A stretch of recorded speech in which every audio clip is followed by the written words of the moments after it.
Good morning, everybody, and welcome to FishTalks News. Today's topics are going to be the whole Steven Crowder versus Daily Wire. We're going to dive into the Mike Pence classified documents being found at his home, and more into the Joe Biden classified documents, whether you guys think it's, a ploy for, distractions or whatnot. We're going to deep dive into that and maybe some other topics that may come up with other things with Twitter and YouTube and whatnot. But first off, let me get right to it here. If you're new, please hit that subscribe button down below. And turn on all notifications so you know when I go live or post a new video on YouTube. I do have a gaming channel where I do Let's Plays. It's at Lonefish Gaming on Twitch. I do upload videos to my Lonefish Gaming on YouTube once in a while from the streams. So if you want to catch that, go over there to @Lonefish Gaming to subscribe and turn notifications on there as well. But today we are strictly on this channel talking about political, gaming, entertainment, tech, news. So let me hop right into it. I also have a website. The link is in the description, and it is also on screen when we're doing the full face cam. It's down below. You can see that. Here's the website. So basically, sit back and enjoy. This is where I'll talk about political scandals, gaming news, and tech news and updates on those articles. As you can see, I've got my latest post from this morning on the classified documents found at Mike Pence's Indiana home. Also, you'll find, the Steven Crowder Explains All with Timcast, Daily Wire's, emotional video, things about gaming, games coming out soon, and the Big Con story from Steven Crowder. You can find that all here on the website. Like I said, the link is in the description. Please join. You can also become a member and join the mailing list at the bottom of the page here, or you can contact me here at fishtalksnews@gmail.com and ask me anything you want to know. If there's something you'd like me to bring up in future streams or videos, please let me know, and you can subscribe down below. Now let's get into it here. So basically, what I want to do is talk about the whole Mike Pence classified documentation. But before that, we're going to jump into what was said Monday night on Timcast IRL. So what we're going to do is I'm going to load up the video here, and we'll kind of watch a little bit, clips here and there of it. So here's the beginning. This is when he introduces Crowder to his audience. And keep in mind, this stream had like 168K viewers at the time of the stream going on, which is 120K more than Tim usually gets when he streams. So here we go. Let's go ahead and get into this. BigCon.com. Yeah. Louder with Crowder, stop BigCon, stay in Mug Club, or join a new, enter your email below. So let's get started and talk about from the beginning. Mm-hmm. You, most people are familiar with the story. Yeah. I want to make sure as we get this started, I want to make sure there's important contextual understanding. People have asked why it's so important that, and why is everybody interested in this story? Why have we talked about it so much? First, I will say, well, I'm biased. I worked for big corporations. I've run my own company. I have this passion for how the media companies operate, how I operate my media company, my vision for the future. And I know so much about this. It's something I care about. When I hear about it, I'm just driven to want to understand more, talk about it, share these ideas. But it's more than just that. I just want to make sure that my bias is clear.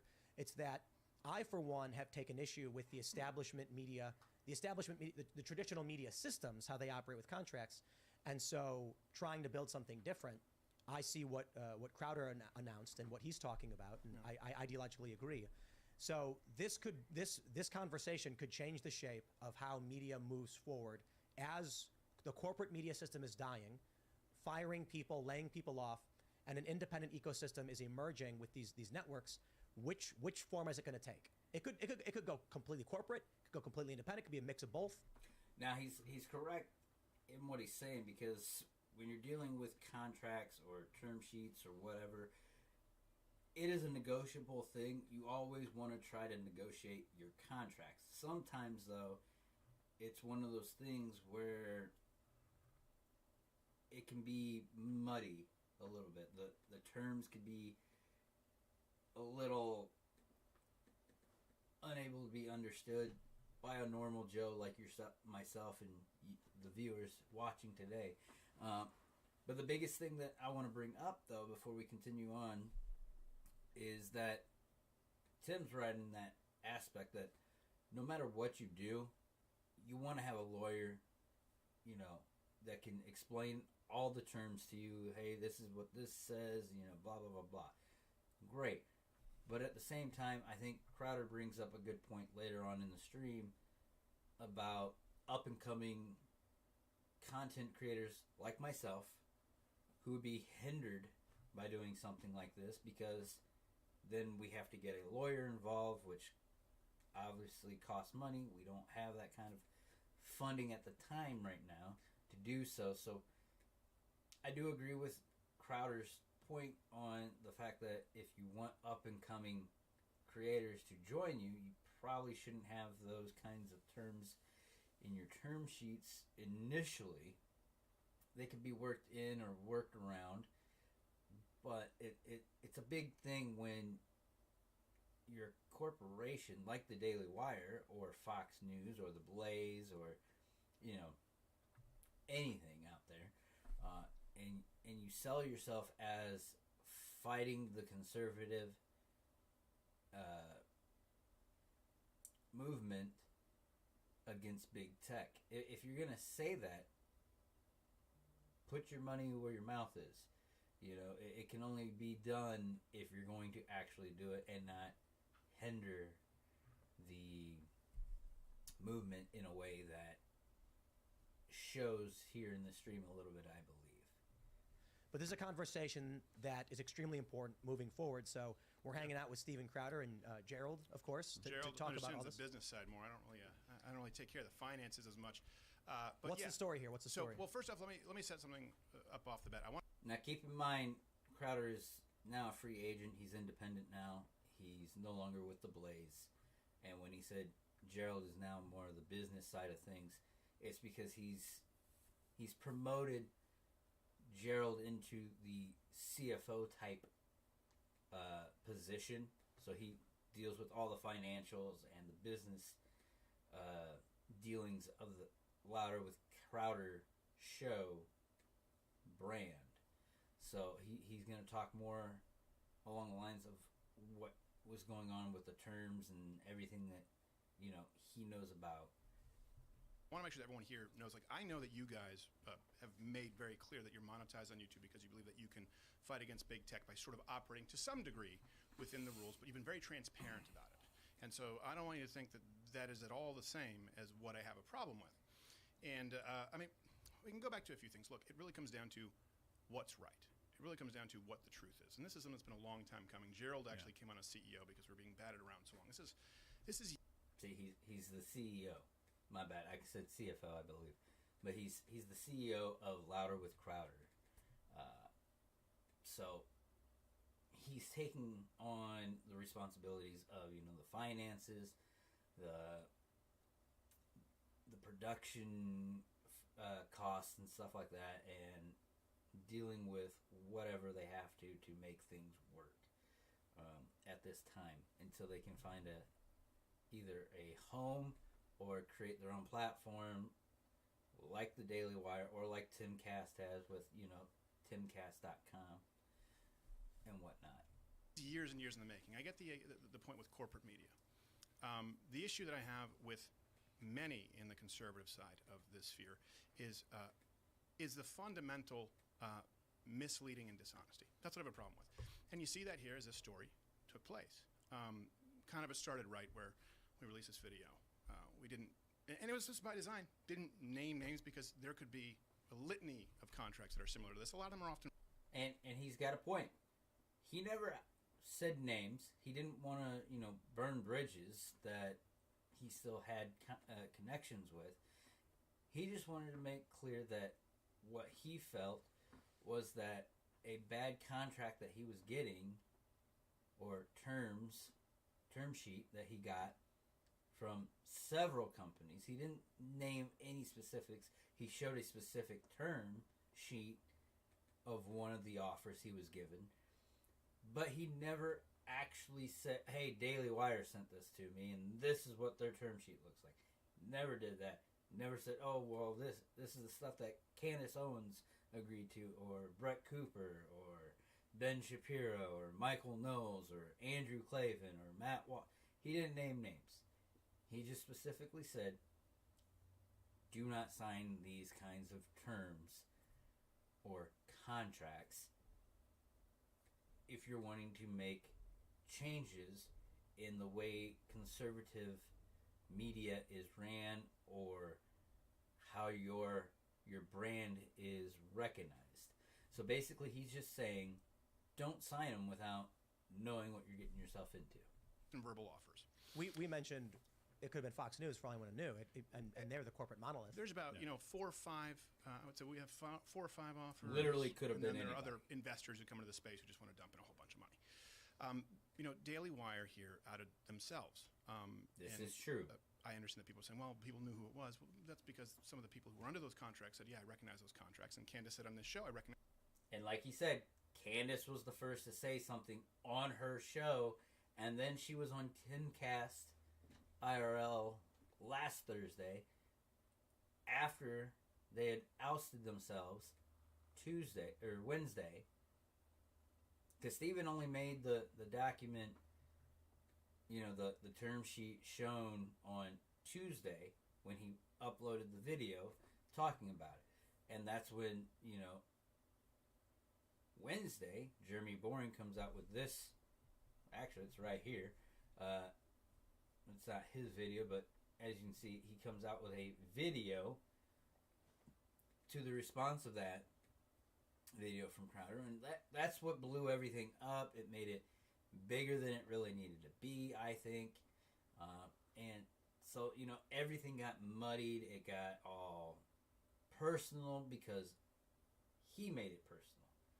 He didn't like the fact that he was being, shown in the light as a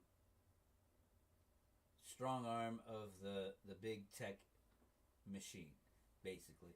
So that's why he responded to it. But instead of saying, hey, this is what we offered, I can't say other companies offer the same thing or not. He should have never said, we offered Crowder this. He should have just said, hey, this is our terms. This is what we offer all, not just what Crowder got. But since he wanted to make it prevalent and personal, he personally attacked Crowder for, in his word, ousting them, when really he ousted himself and the company. As the terms from my contract. Here's the thing. I said this is wrong. Penalizing conservatives, and I believe this to my absolute core, penalizing conservatives on behalf of big tech while taking money from people who are paying you, investing in you to fight big tech. That's a big key moment there. As he said, when you pay for a subscription to the Daily Wire Plus group, you're paying to help move the movement forward against conservatives being censored on YouTube, Twitter, Facebook, all those big major liberal ran corporations that has control over everything we say in America. And when you see terms like what we seen in Crowder's video of the term sheets that Daily Wire sent, I was like, why would I be demonetized and then be penalized? I get the business side of it. It's because they need to make money. Here's the thing, though.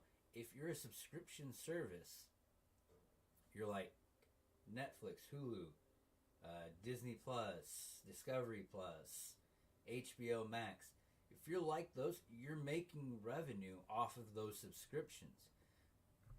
And a guy like Crowder with Mug Club, he's got thousands and hundreds of thousands of people that, would flock to Daily Wire Plus if he had accepted their offer and those terms weren't there where he wouldn't be guaranteed that pay if he was demonetized from those platforms. He would be bringing in the revenue.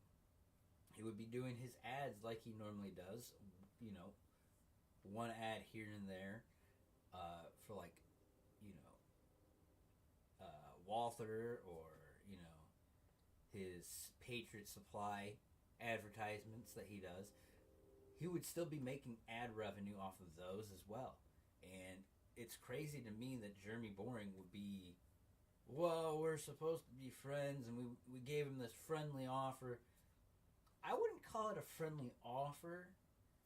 I would call it more of a business offer more than a friendly business offer.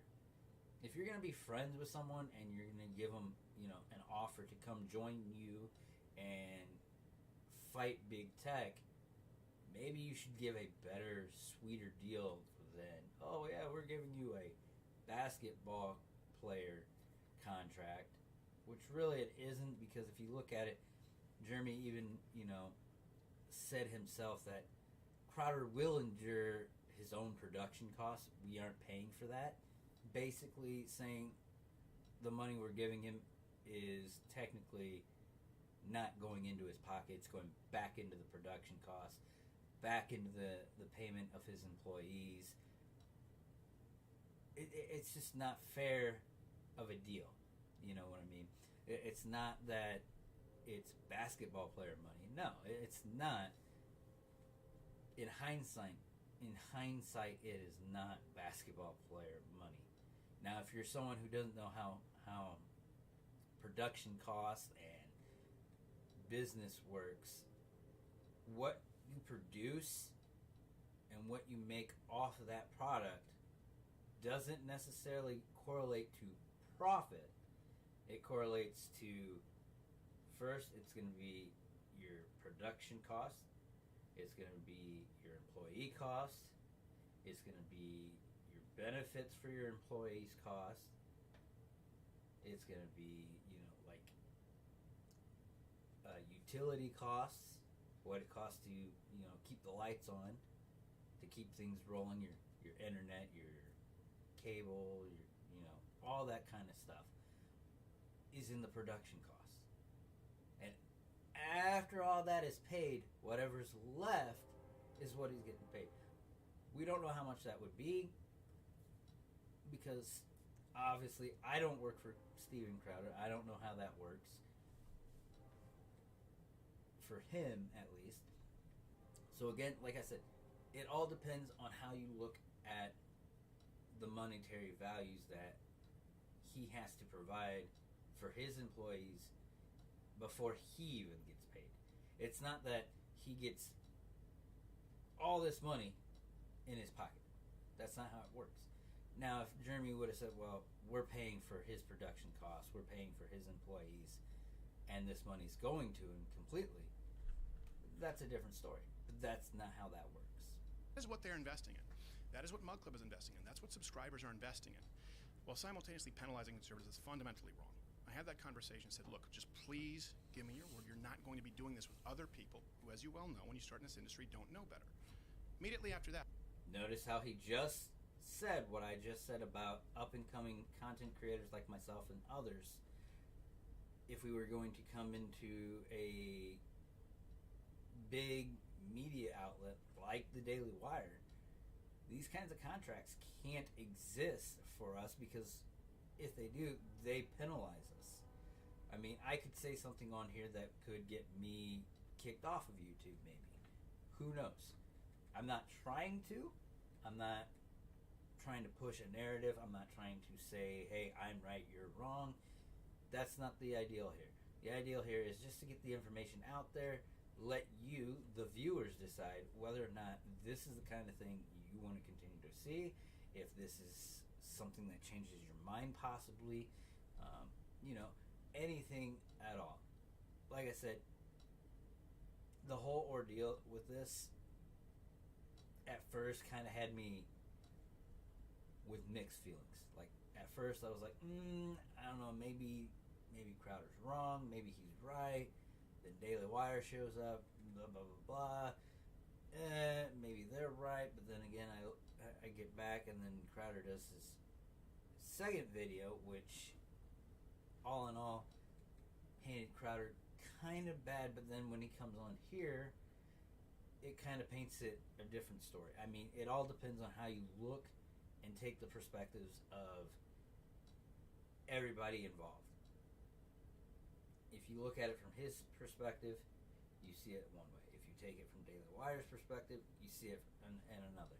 So really, it all depends on the perspective and what you take from each, who is right and who is wrong.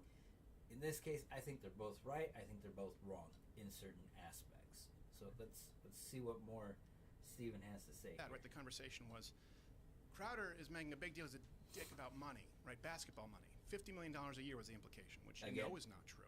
Back to the whole basketball. People aren't saying that now. That's not what people have a problem with. What people have a problem with, I understand, is the idea of a phone call. And now the narrative has shifted to betrayal of a friend. That's what people want to say. I say last straw. I say this is something that I've watched, experienced for years, tried to give every possible out to do the right thing, and have tried to do the right thing in the way that we run our own business.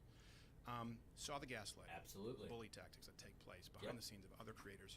And here's the thing. I'm going to say it right now. Social autopsy. If you don't know what it is, go look it up. You can actually go to my website, and actually it'll link you to what social autopsy is, and it also gives you more information there.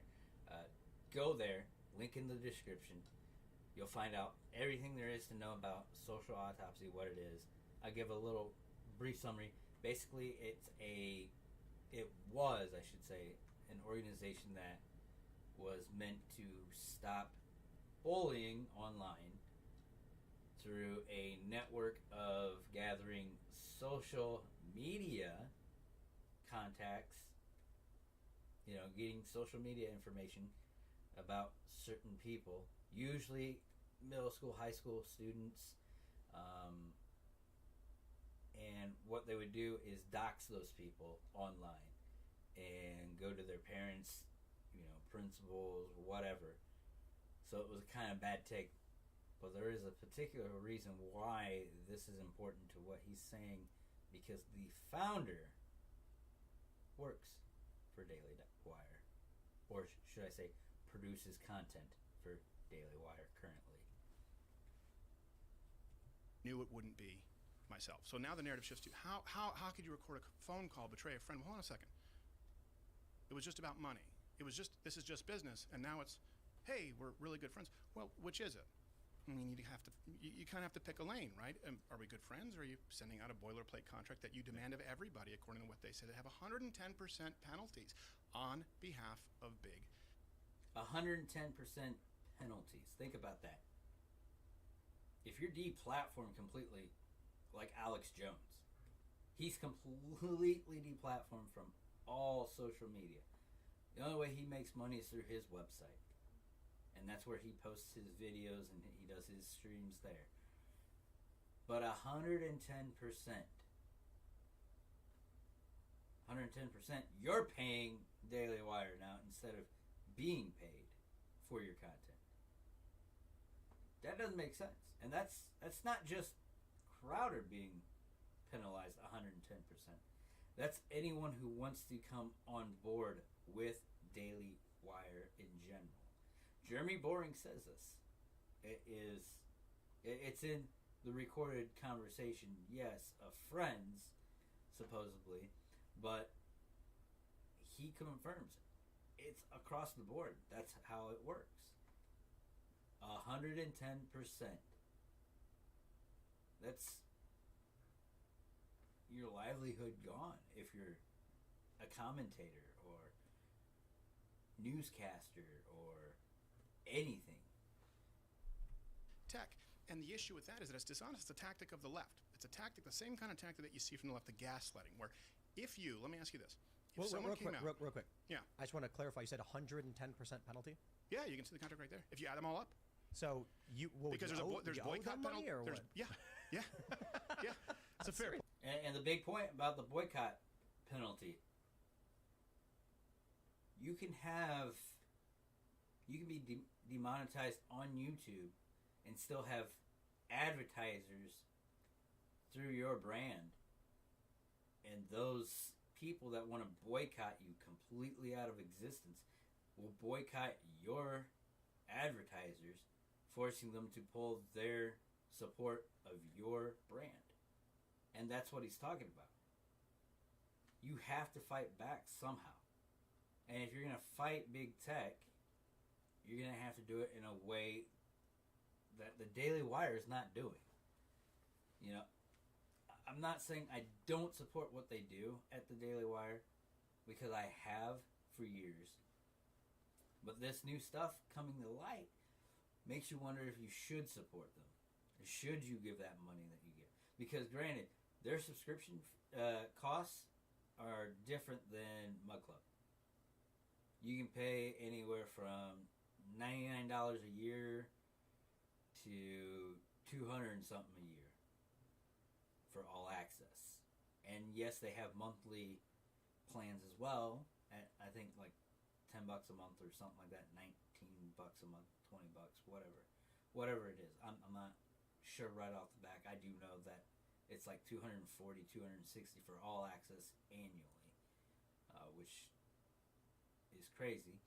And yeah, I'm a member of that, but I don't think I will be renewing this year for it. Not because I don't support what they do, just financially, it's something I need to stop doing for the time being. And some of it has to do with some of the things said by both, Daily Wire and everything going on. So, again, let's get back to the video. Points. Yeah. And this is the issue. I made it clear it wasn't about me. It's about other people. It's about this being the fundamental practice. And by the way, it's not just Daily Wire, to be clear. This happens in this incestuous sphere across the board. What would you do? This is my question. Real quick, let me ask. My concern is, if people aren't familiar with the total context, you leave the Blaze, or in the process of, you're fielding offers. Mm-hmm. You receive a contract. A term sheet, not a contract. Yes, which people are semantically a predecessor to a contract, but yeah. Which is basically the terms they're offering. Basically, for a it's the same thing. It's what the point is. Yeah. They basically said you will be penalized 25% if you get a strike. No, if you're demonetized. If you're demonetized. Then another 20% if there's a strike. Then another 20%, I don't remember the numbers for Facebook, for Spotify, but there's also another penalty if your sponsors get boycotted. There's also another penalty if you don't agree to 10%, if you deny 10% of the sponsors, which is probably like you, we probably accept 1 out of 5 sponsors. But let me just kind of go through this timeline really quickly. Go ahead. For people who are trying to understand what's going on, it's basically the contract you received specifically outlined term YouTube. sheet. Term sheet you received. I don't know if it matters. Said YouTube. You don't put something in a term sheet that you don't want in a contract. Right. Nope. It said YouTube, Apple, Spotify, and Facebook. Yeah. Specifically, if these big tech companies are upset with you, we dock your pay. Yes. That's an important distinction. Hold on. And not even dock his pay. I want to be very clear here. This is a production house. This is our budget that gets docked. Steven is not just taking. This is not basketball where you pay Kyrie Irving to go out and shoot hoops, right? Sure. You're paying an entire team of people to produce. Before we get to that, before we get to like the production, let's go through the time. Let me ask you this. Budget. If someone publicly was going, and by the way, I'm not going to be doing the personal stuff. I'm not going to be coming in here calling anybody a bitch, right? Sending out hatchet people. Something that Candace Owens did. I understand why Candace was mad. Honestly, I understand why she was mad. I'd probably be mad too. So I don't think it gives you an excuse to go and talk the way like every girl does who gets their husband to stay fight at a bar. Professional, but I understand why she was representing upset. the company. If you had the ability, someone's going up saying, "Hey, you're a difficult person who only cares about the money." And that you're a bitch, and you had the opportunity to clear your name because it was verifiably untrue, which now no one is arguing. Would you do it? How else would people switch from it was about a $50 million salary to recording a phone call? Do we allow it when James O'Keefe does it? Is it only when corruption is on the side of the left? And here's the issue: I'll tell you who this hurts. And I've heard many commentators recently, since like last night and this morning. I'm not going to name anyone out. They're YouTubers as well. But they're saying, oh, well, a phone call, comparing it to James O'Keefe doing it to, corporations and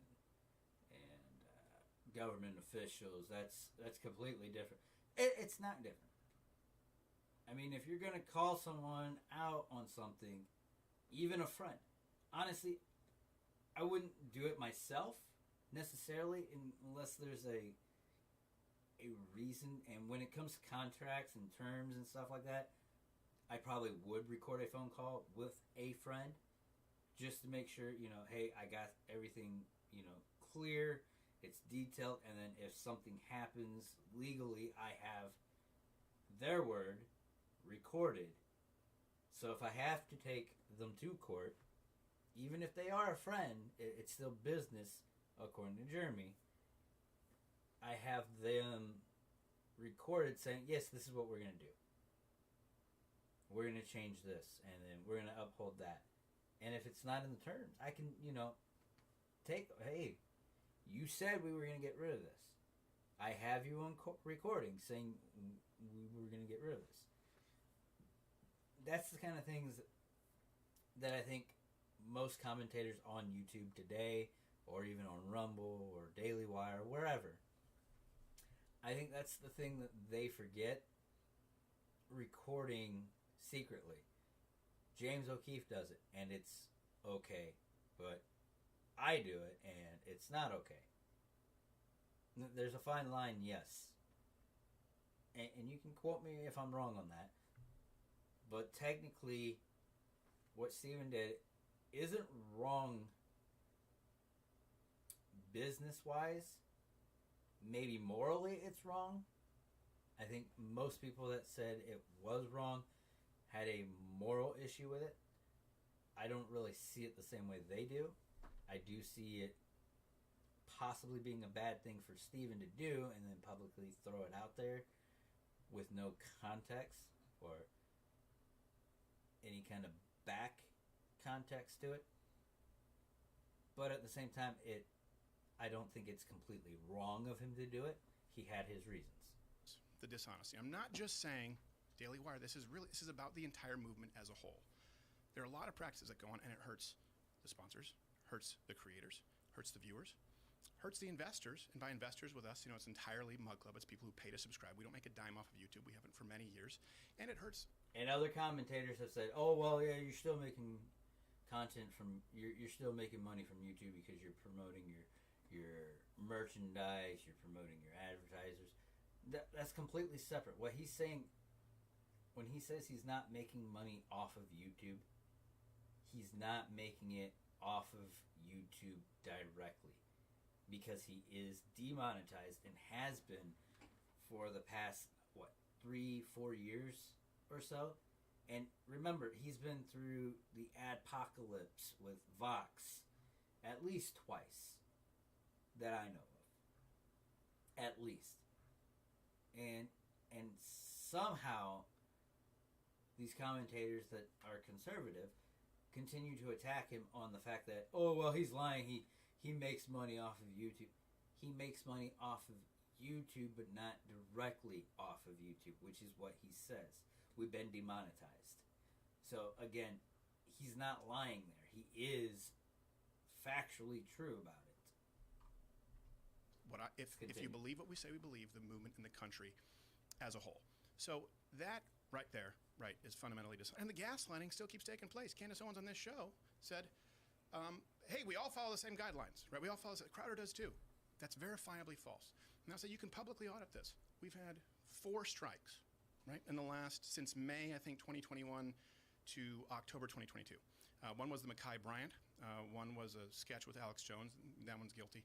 One was as charged. One was him quoting the CDC. And by the way, none of this will get you in trouble because you can say this now. Him quoting the CDC, bringing up the CDC numbers on flu deaths for children versus COVID. And we were saying this is interesting science, right? That COVID kills more senior citizens, but for some reason is significantly less lethal to young people, to infants. That science is accepted now, so you won't get a strike. Which is kind of weird because it's coming from in a gubernatorial government how many taken place from Daily Wire? Agency. You guys, 0.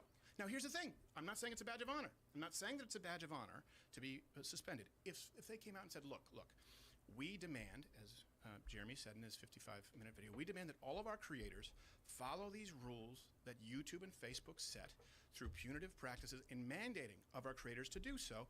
And Crowder's a little bit more of a rebel. You know what? He's been banned for 4 times. And that's not the same kind of, that's not a problem. The problem is saying that we all follow the same rules because so that's all publicly verified.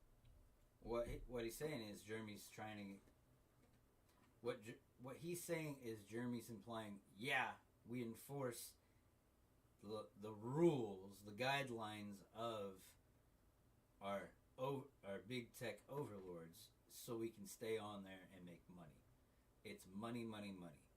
That's the point of Daily Wire, is to make the money. Now, I'm not saying making the money to fight the movement is wrong in any kind of standard of the practice of their business, but the fact that they're employing these business tactics against big tech, against their own content creators, is morally wrong. You shouldn't have to do that. You should be incurring the risk if you're willing to go fight big tech yourself as a company. Just saying. Let's continue. Viable. Now, I could tell you guys that behind the scenes, I've had many conversations with senior YouTube executives who say, we might be able to get you remonetized if you kind of play ball like these guys, Daily Wire, and insert other people here. I could tell you that, but would you believe me? Would I have to provide receipts?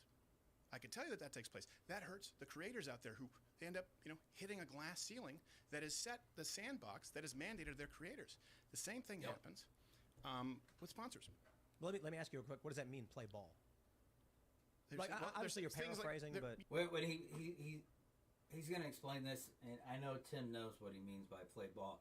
What he's saying is, when you have to play ball, you have to play ball by their rules. You got to play their game their way, just to make it on YouTube. That's fine. That is what it is. It's a strategy to stay on YouTube and make money through YouTube, but at the same time, it goes against your moral foundation, your moral obligation to fight for the cause that you're fighting for. Yeah, paraphrasing. Titles, subjects, not talk about this subject or not talk about it in this way. Basically self-censoring. Maybe soften, don't use these words. Maybe change this a little bit. This happens a lot, right, behind the scenes, and that makes it impossible for independent content creators. The same thing happens, by the way, so that's gaslighting that you see right there. We all follow the same rules. It was about money, then it's about a phone call. With sponsors, look. But if I could ask you, did YouTube reach out to you and say, hey, do you want to play ball with us? We have conversations all the time with YouTube. Got it. Matter of fact, I can tell you that, here's the thing. I'm not going to be providing receipts to people who don't want to be involved, right? There's a difference between single-party consent state and wiretapping. You don't rope people in who are victims, but if it's an entity that you believe is predatory, that's the difference. There are good people. Notice how he said if it's predatory.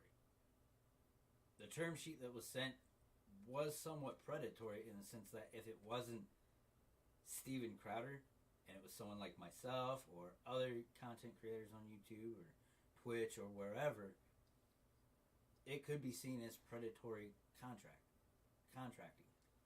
So, yes and no. People at YouTube. There are some good people there who want, but their hands are tied. And guess what? Everyone else's hands are tied if you say, hey, we're all trying to fight this system that exists, but you're not. You're mandating that you exist within the system. Only one person is saying, hey, you know what? If you want to be monetized and you don't, that's fine.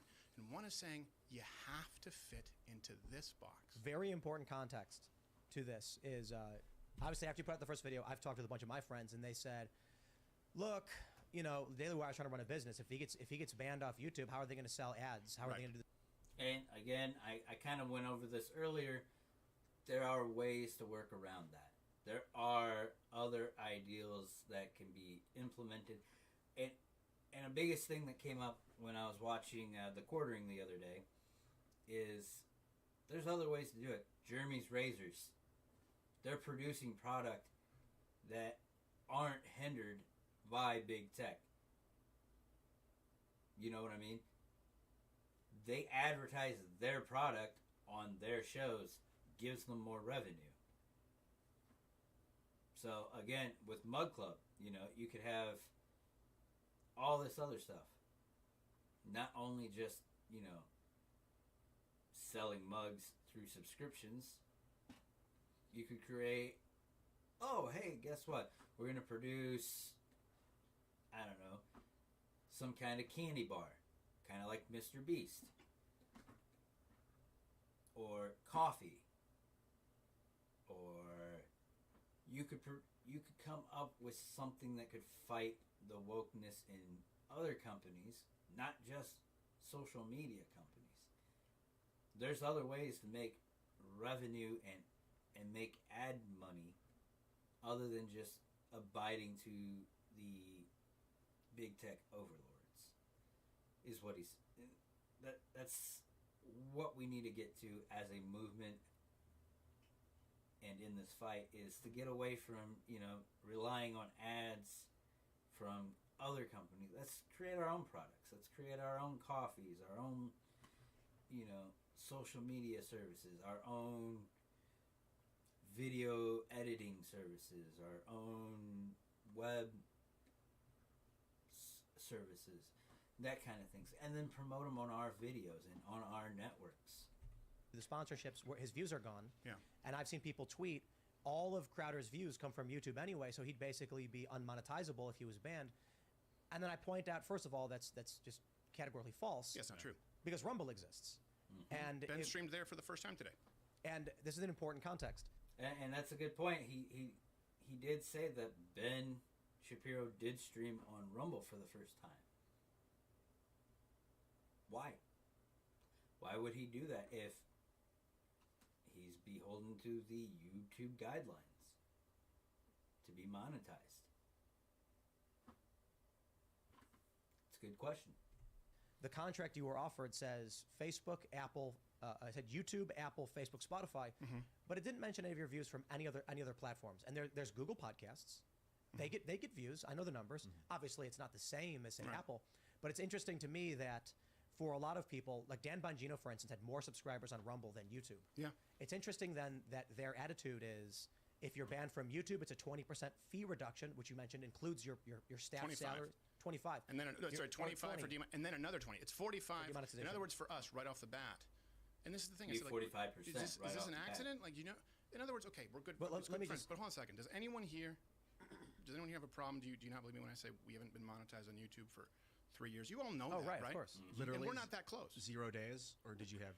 So what happened is we were demonetized. How many years ago? Then someone accidentally remonetized us for like 4 months, and then demonetized. We were like, and then demonetized again. We were like, what happened? And they were like, actually, no, sorry, you're demonetized again. I was like, well, skunked again. So what did we do to get monetized, basically? But of course, they can't answer, right? I want to make sure this point is made clear for everybody because this is a very important part of the argument. When I heard it, if the point is you can't sell ads or build an audience because YouTube banned you and that's it, but you're getting 85% or more views on Rumble. The question is, why no penalty for getting banned from Rumble? Why is Rumble not a consideration in the contract at all? And why don't they simply say comparable views instead of the platform? Right. Like, if for every million views per day you lose, we dock you X%. I can answer you that question exactly. So what happened? It's fundamental to the business model. And that's a good question, too. It is fundamental. In other words, Daily there are Wire plenty of came out options and said out there, right? He can tell you. I get excited when I'm expecting them to how many people were say tuning in live on something YouTube? stupid. How many on Rumble? They go, oh, it's tipped. There are more people on Rumble. But if they don't, I've been on YouTube for a that long just time, makes since them look 2006. as bad as It they doesn't mean are. that they don't change, right? And the issue is, I think it's a great thing to use these platforms. There's a huge difference, by the way, between being monetized and being on the platform. Yeah. But ultimately, if we believe what we say, we have to be trying to get to the point where we know that fast forward 5 years, you can't speak the truth on YouTube, certainly not if you want to be monetized. Nope. But there's this jockeying for position with people who they see as competition. And the issue here that I've always made clear is the locking in of these punitive contracts that mandate and enforce big tech policies and guidelines as a matter. Absolutely. And I 100% agree with him on that. Now, we're going to go on. We're going to dig more into this later on in the week. We're running out of time, so I'm trying to kind of make this stream not too long. I think we've gone about, let's see here. We're about an hour in. So we're going to go ahead. We're going to go into the next subject, which is the Mike Pence classified documents being found in his Indiana home, right? So here we go. We're going to go back here. Start this. CNN yes, it is CNN. I hate revealing, CNN. Get this, another discovery of classified documents. Roughly a dozen government documents were uncovered at the home of former Vice President Mike Pence. Now, here's the thing. I'm not a conspiracy theorist or anything like that, but here's my thought. Why are all these documents coming out now? First it was Trump. Then it was Biden. And now Pence. Who's next? Are we going to see classified documents from Senator Kamala Harris, current vice president right now, having classified documents in her home from when she was in the Senate? Who knows? Who's going to be next? Who's the next? Adam Schiff? McCarthy? Who's going to be next? Now here's the question. And you can say this in the chat. You can let me know. Do you think, or even in the comments if you're watching this after the stream, do you think that possibly all these findings of documents and these politicians' homes and offices is rigged, or it's a cover-up, or it's a distraction, basically? What is your opinion on that? Let me know in the chat or down in the comments. I'd like to know what you think, because I'm wondering if maybe this is just a distraction from all the stuff that's going on right now with the economy. You know, I've worked in the RV industry, trailer factories, and stuff like that for years now, and one of the things I know is they're slowing down drastically much. They're laying off people left and right. They're going down to 2 days at one company that I know of where my father works. They're going down to 20 hours a week. 20 hours a week. The cost of living alone right now where we live isn't super high. It's not like California or Florida or Washington, D.C. or anything like that. But it is pretty high, especially with, you know, inflation being as high as it is right now, and eggs costing $6-7, you know, a dozen, or milk costing about $2-3 a gallon, or meat costing, I think they're saying the cost of meat has gone up about 14 to 20 some percent since inflation started going up. So you're looking at money being wasted just to survive, and you're barely making money now. And where I live, RV industry is our biggest economic industry. It's our livelihoods, basically. And so with that being said, it's kind of sad that these documents are being played out as they are, as a, in my mind, a distraction or a cover-up. And a lot of people have said, well, the raid on Mar-a-Lago, well, the president doesn't have the right to declassify documents at a whim. Does he not? Is he not the executive head of the executive branch? Yes. Yes, he does. And until I can find evidence where it clearly says, either in the Constitution or in the Bill of Rights or somewhere out there that has the precedence to say, no, he can't just declassify him at a whim, or there is a process, show me the process. That's all I'm asking. Show me the process of how to declassify information from classified documents. Show me that process. If you can't find it, you can't find it. I've looked. I haven't found anything. The only thing I find is articles about, well, there's this talk about this and that. Well, where's the process? People will say, oh, well, there's a written process. Where's the written process? Show me where is the form that you have to fill out to declassify information. I'm former military. You either have classified information privileges or you don't. The only person that can declassify information without any kind of written form or anything is the President of the United States, because he is the chief executive of the executive branch. He doesn't need permission from people underneath. I don't think people understand the chain of command. He is the top official. He is the head representative of the government, of the people. He does not need permission. He can give permissions to the people below him to declassify, but that would have to be in a process, a written process, which would have to go up the chain rather than down the chain. You don't go down the chain, you go up the chain of command. And if he's at the top, he can do the whole declassifying without anybody under him giving him approval. He does not need the approval to declassify. He does not need Congress's approval to declassify information. Straight, point blank. Home is in Indiana. So let's Search see what took place CNN last week. says here. The documents were found by one of the former vice president's lawyers. The FBI was immediately notified. This find, of course, flies in the face of repeated Pence denials that he held on to any classified materials when he left the government. The backdrop to, well, you all know this, two separate special counsels already investigating the current and the former president, Joe Biden and Donald Trump, for potential breaches as well, and how they handle. Now here's a question.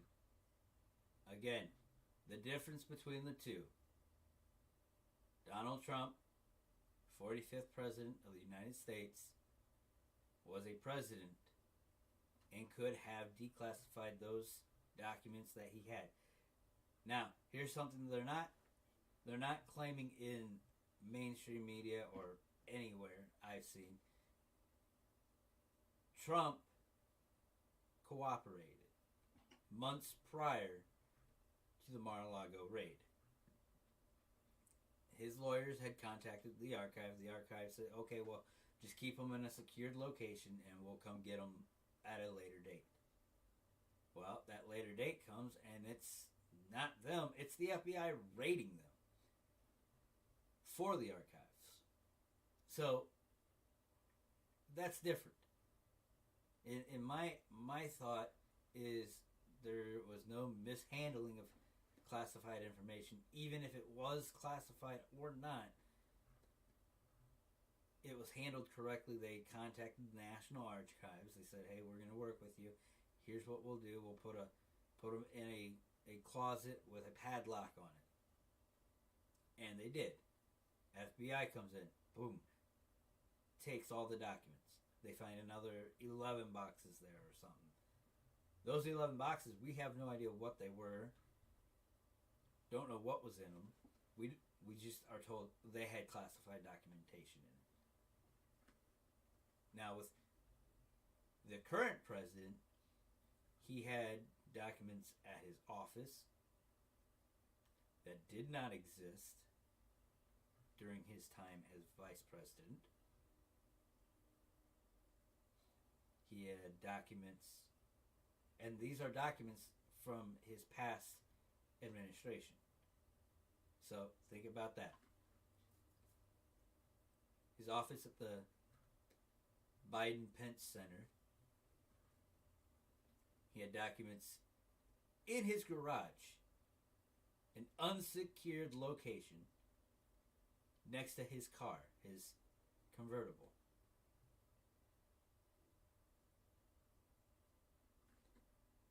Doesn't that seem like... Does that not shock you? I mean, it doesn't shock me that someone as stupid as, the President of the United States, Joe Biden, would do something like that. Not at all. I'm not surprised by that. But the fact that it's just plainly out there, and then the White House claims, oh, well, there's no logs of visitors at that house. But Secret Service has came out, said, no, we have logs of visitors coming to the house. This is what I'm asking in the comments and in the chat. Do you think this is a cover-up or a distraction for the 2024 elections? Let me know what you guys think. Honestly, I'd like to know. And now they found more documents, I guess, right here at another place. FBI search of President Biden's home in Wilmington, Delaware, turning up even more classified documents. The president now facing fresh criticism from both Republicans and some Democrats at the White House with details on that search. Mary, good morning. One place, not two places. Wait, good morning. Well, this is unprecedented. The FBI Friday searching the home of a sitting president. And while the White House is making it clear this was voluntary and coordinated, there is no question this is a big development in this investigation and a sign that this saga is likely far from over. This morning, mounting questions after even more classified documents were discovered at President Biden's home, found by the FBI during a nearly 13-hour search, combing through decades worth of the president's files, old schedules, even handwritten notes and to-do lists. Now, do you believe this is completely voluntary, or do you think this is just a setup to kind of keep Biden from running again by the Democrats or the elites or the globalists? Let me know in the chat or down below in the comments. I want to know what you think. As always, it comes down to, are we looking at something that is prevalent? Is it something that is a distraction or a cover-up? What are we looking at? Honestly, I don't know. I've got a feeling that it's probably a distraction, because if we've seen anything in my life, the things I've seen is the left always distracts during election years. They misdirect. And it goes for both sides. Both sides do these things. They'll distract, they'll misdirect you. They'll lie straight to your face and tell that lie over and over and over until they believe it and you believe it. And then when it's all said and done, oh yeah, it was true the whole time. They'll come clean about it and nothing happens. So, again, just let me know down in the comments or even in the chat right now what your thoughts are. But it gets kind of salty after a while. All working, living in storage spaces of Biden's Wilmington residence. It's unclear how many additional documents were found. Biden's lawyers describing 6 items with classified markings. So at least 6 documents that we know of were found, again, in Biden's home in Wilmington, Delaware. Again.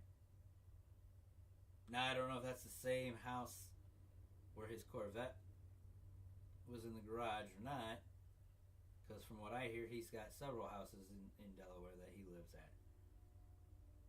Which is another point that I think needs to be changed.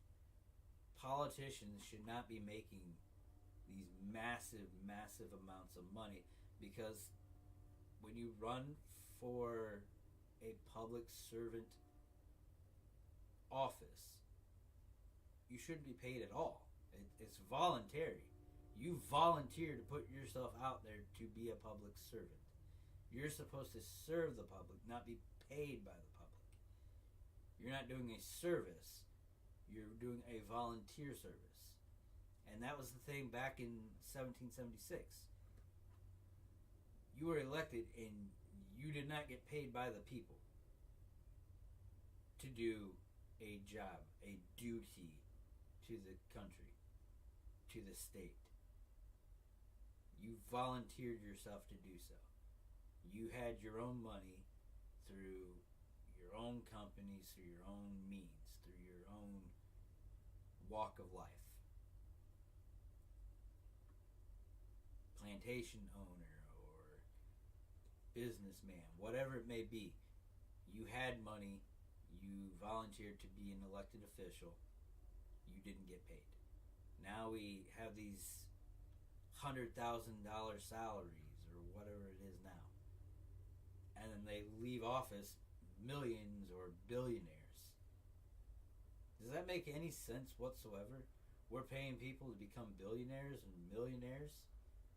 Why aren't we paying ourselves to become millionaires and billionaires? Something needs to be done, I think. Dating back to his time in the Senate, as well as his time as vice president.